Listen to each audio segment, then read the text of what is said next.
नमस्कार दोस्तों, स्वागत है आपका फिर से एक नए वीडियो में। तो दोस्तों, आपका जो थर्ड पीआरसी के बाद जो एरियर मिलने वाला है 9 साल का बकाया, जो कि आपको मिलना ही चाहिए, वो कैंसिल होने वाला है। ठीक है, अब यहाँ पर सरकार कैंसिल क्यों कर रही है, कितनी डेट से लेकर कितनी डेट तक कैंसिल करेगी? सरकार 5 साल तक आपका एरियर रोक रही है। ठीक है, अब कौन से डेट से लेकर कौन से डेट तक का एरियर आपका रोका जा रहा है और इस एरियर के रुक जाने से कर्मचारियों को कितना लॉस होगा, पेंशनर्स को कितना लॉस होगा, आज इस वीडियो में विद कैलकुलेशन के साथ डिटेल तरीके से इस बात की जानकारी आपको देने वाला हूं। ठीक है, 30 जनवरी 2026 के लेटेस्ट अपडेट निकल कर आई है जो कि एरियर लॉस के बारे में है। तो इस वीडियो को बढ़ाते हैं आगे। चैनल पर नया तो सब्सक्राइब करें। मेरा नाम है सुनील विश्वकर्मा। जानकारी यूजफुल लगे तो लाइक करके जरूर जाना। चलिए दोस्तों, बढ़ाते हैं वीडियो को आगे। तो दोस्तों, जैसा कि आपको पता है, मैं जो भी यहाँ पर अपडेट आपको प्रोवाइड करता हूं वो स्टेप बाय स्टेप करता हूं, पॉइंट बाय पॉइंट करता हूं, ताकि आपको वेल एक्सप्लेन हो जाए। और ये अपडेट में थोड़ा सा कैलकुलेशन करके आपको बताऊंगा कि अगर एरियर आपको नहीं मिलेगा तो कितना लॉस हो सकता है, कितने लाख रुपए आप हर एक कर्मचारी गवाएंगे। ठीक है, देखिए, सबसे पहले हम मान लेते हैं कि आपकी जो पुरानी सैलरी है, यानी कि जो 2017 के टाइम पे आपकी बेसिक क्या थी, वो मान लेते हैं हम 2017 के टाइम पे आपकी सैलरी थी 30,000 के करीब मान लेते हैं। ठीक है, ये बेसिक पे थी। ठीक है, बेसिक पे हमने जस्ट इसको मान के चला है। ठीक है, अब यहां पर इसमें अगर हम 15% फिटमेंट लगाएंगे, जो कि कर्मचारियों की डिमांड है कि हमें थर्ड पीआरसी लागू होने पर 15% फिटमेंट दिया जाए, तो उसको लगाकर 2017 वाला 119.5% आइडिया हम ऐड कर देंगे, मर्जर कर देंगे और उसमें 15% फिटमेंट लगा देंगे, तो आपकी सैलरी ये जो 30,000 बेसिक 2017 के टाइम पे थी, ये बन जाएगी 75,730। ठीक है, ये बन जाएगा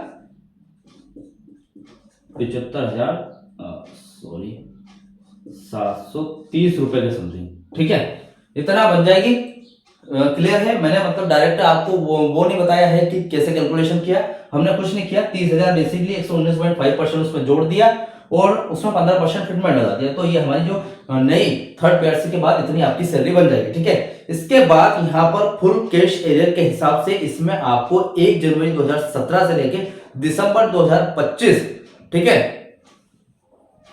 यानी कि 9 साल का 108 महीने का पूरा नगद मिलेगा। अगर फुल कैश एरियर आपको मिलता है, फुल कैश एरियर, ठीक है, फुल कैश एरियर आपको अगर मिलता है तो आपको यहां पर सीधा कितना मिलेगा? 1 जनवरी 2017 से लेकर 2025 या फिर 2026 तक का 9 साल का 108 महीने का पूरा एरियर मिलेगा। ठीक है, और महीने का औसत अंतर की बात करें, यानी कि आपकी पुरानी सैलरी और नई सैलरी में जो अंतर आता है, हमने पिछली वीडियोस में भी काफी वीडियोस में मैंने आपको जोड़ के बताया है कि पुरानी बेसिक 2017 से पहले की और 2017 थर्ड पीआरसी लागू होने की इफेक्टिव डेट के बाद की जो आपकी सैलरी है, दोनों के बीच का अंतर आपको 15,000 के करीब बैठता है। ठीक है, यानी कि पुरानी सैलरी से नई सैलरी बनने पर कितनी बढ़ोतरी हुई आपकी सैलरी में। ठीक है, तो वो 15,000 के करीब हमने जोड़ी थी। तो मैं यहाँ पर आपको डायरेक्ट बता देता हूं कि 15,000 रुपए आपके थर्ड पीआरसी लागू होने के बाद 9 साल तक हर महीने के 15,000 रुपए आपके बढ़ने थे। ठीक है, अभी 108 महीने का अगर कुल कैश एरियर जोड़े तो हमें 15,000, यहाँ पे 15,000 इंटू 108 करना पड़ेगा, क्योंकि हर महीने हमको 15,000 रुपए थर्ड पीआरसी लागू होने के बाद बढ़ने थे, सैलरी में इंक्रीमेंट होना था। ठीक है, तो ये 108 महीने का कितना बनता है हमारा पैसा, एक हिसाब से अगर कैलकुलेशन करें तो समथिंग 16,20,000 के करीब बनेगा। ठीक है, यानी कि 16.5 लाख के करीब बन रहा है हमारा पैसा। ठीक है, अगर फुल कैश एरियर आपको मिला तो इतना मिलेगा हर एक कर्मचारी को। अगर आपकी बेसिक सैलरी 30,000 रुपए थी 2017 के टाइम पे, तो 16,20,000 रुपए आपके बनेंगे। ठीक है, अभी यहां पर बात आती है नोशनल का हिसाब। अगर नोशनल सरकार अगर नोशनल फिक्सेशन लागू कर देती है तो कितना बनेगा, वो देख लीजिए, कितना आपको घाटा होने वाला है। ठीक है, देखिए, जो वित्त मंत्रालय वो क्या चाहता है, सरकार कहती है कि 2017 से 2021 तक का पैसा सिर्फ कागजों में रहेगा, नगद नहीं मिलेगा। यानी कि क्यों नहीं मिलेगा? क्योंकि बीएसएनएल लॉस में थी। नोशनल पीरियड की बात करें तो 2017 से लेकर 2021 तक 5 साल होते हैं। ठीक है, तो 5 साल में कितने महीने होते हैं? यहाँ पर अगर 5 साल होते हैं 2017 से लेकर 2021 तक, 2017 से लेकर 2021 तक 5 साल हो रहे हैं। ठीक है, अब 5 साल में कितने महीने होते हैं भैया?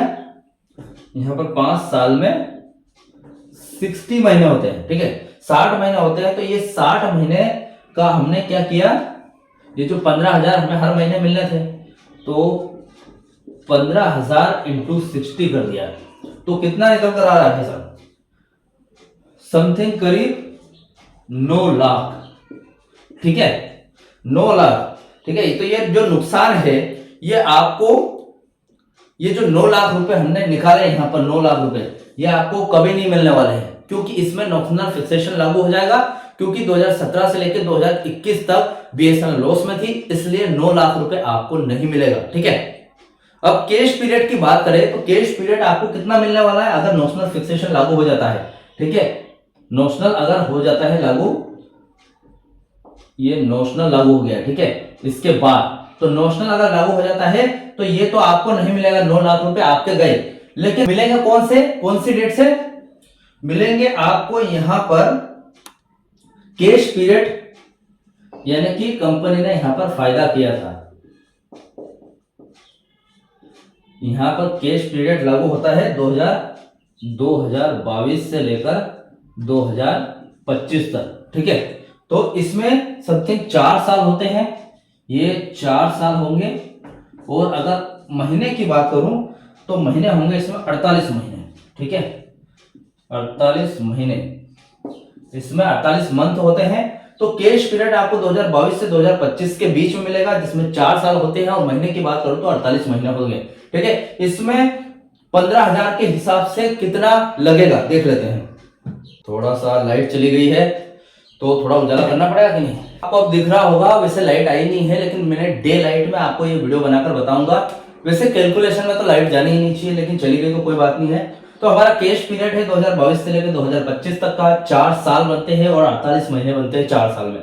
अब ये जो 48 महीने बन रहे हैं, हमें क्या करना है, 15,000 के हिसाब से, 15,000 के हिसाब से इंटू 48 महीने कर देना है। ठीक है, इज इक्वल टू हमारा कितना पैसा यहां पर मिलेगा कैश एरियर के रूप में? हमें मिलेगा 7,20,000 के करीब। ठीक है, यानी कि कुल मिलाकर 9 और 7 को जोड़ें तो कितना, 16,20,000 रुपए हमारा कुल कैश एरियर बन रहा था, जिसमें से 9 लाख रुपए सरकार हड़प लेगी।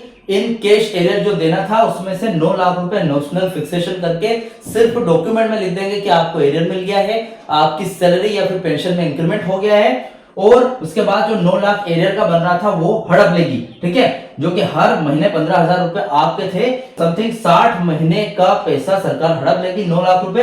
और उसमें से 16,20,000 में से 9 लाख गए, और कैश एरियर आपको 2022 से लेकर 2026 तक का 7,20,000 रुपए सरकार दे देगी। और अभी थर्ड पीआरसी कोई लागू नहीं हुआ है, जब लागू होगा यानी कि 2026 में हुआ तो ठीक, नहीं तो 2027 में हुआ तो ये जो 9 साल है ये 10 साल हो जाएंगे।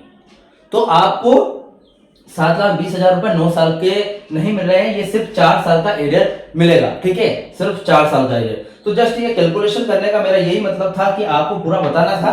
ठीक, हाँ, तो दोस्तों अब अगर हम पेंशनर्स के लिए अगर ये बात करें तो ये जो कैलकुलेशन मैंने कर्मचारियों को बताया, सेम टू सेम प्रोसेस यहाँ पर भी होने वाली है। जैसे कि अगर हम 2017 की इफेक्टिव डेट के हिसाब से जो पेंशनर्स की बेसिक पेंशन है वो मान के चले, उसमें बेसिक पे कितना मान के चला था हमने, 30,000 रुपए।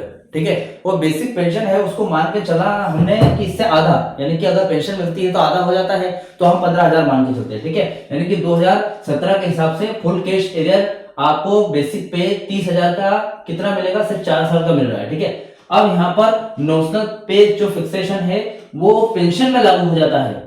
ठीक है, तो वो क्या होगा वो देख लेते हैं। ठीक है, तो आपकी जो बेसिक पेंशन है हमने मान के चला 15,000 रुपए। ठीक है, 15,000 रुपए हमने मान लिया है। तो देखिए यहाँ पर जो पेंशनर है उनके लिए ये और भी ज्यादा खतरनाक है।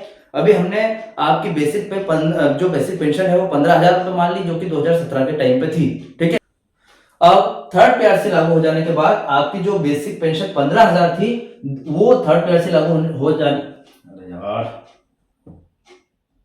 हाँ तो दोस्तों हमने जो आपकी बेसिक पेंशन 15,000 मानी थी, ठीक है, अब थर्ड पेयर से लागू होगी तो ये 15,000 का कितना हो जाएगा, समथिंग 38,000 रुपए के समथिंग हो जाएगा, ठीक है, 38,000 रुपए आपकी बेसिक पेंशन हो जाएगी। अब इसमें यहाँ पर क्या है, आपकी 15,000 बेसिक पेंशन है प्लस 119.5% डीए है जो कि 2017 की इफेक्टिव डेट तक 2007 से लेकर 2017 के बीच का जो 119.5% आईडीए मर्ज होगा, फिर प्लस 15% फिटमेंट लगेगा जो कि पेंशनर्स एसोसिएशन मांग कर रही है। अगर लग जाता है तो इतना आपका थर्ड पेयर से लागू होने के बाद 38,000 रुपए बन जाएंगे, अगर आपकी जो पेंशन है 15,000 मिल रही थी तो बेसिक पेंशन, ठीक है। अभी यहाँ पर आपका जो अंतर है वो कितना आ रहा है, 15,000 और 38,000 के बीच में कितना अंतर आ रहा है, समथिंग 23,000 का, ठीक है, 23,000 रुपए का अंतर आ रहा है, ठीक है, क्योंकि थर्ड पेयर से लागू होने पर, यानी कि थर्ड पेयर से लागू होने पर आपकी पुरानी सैलरी से बढ़कर 23,000 रुपए बढ़कर 38,000 रुपए मिलेगी। तो 23,000 रुपए हर महीने आपको 9 साल के बकाये के रूप में 108 महीने के हर महीने के हिसाब से 23,000 रुपए एक्स्ट्रा पेंशन मिलनी थी जो नहीं मिली, ठीक है। अभी यहाँ पर बात कर लेते हैं कि देखिए यहाँ पर 5 साल का नोशनल जो फिक्सेशन है उसमें कितना नुकसान होगा आपको, ठीक है। अगर हम यहाँ पर आपका जो 15% फिटमेंट हटा दे तो आपको 7,500 रुपए का अंतर आएगा, ठीक है, यानी कि आपको ये जो 23,000 तो आपको इसका अंतर आ रहा है, लेकिन आपको 7,500 रुपए हर महीने के हिसाब से मिलने वाले हैं, ठीक है, यानी कि 7,500 के करीब, ठीक है। अभी यहाँ पर हमें क्या करना है, 5 साल यानी कि 2017 से लेकर 2021 तक कंपनी लॉस में थी, इसी हिसाब से 5 साल का जो एरियर है वो आपका नोशनल कर दिया जाएगा, यानी कि 7,500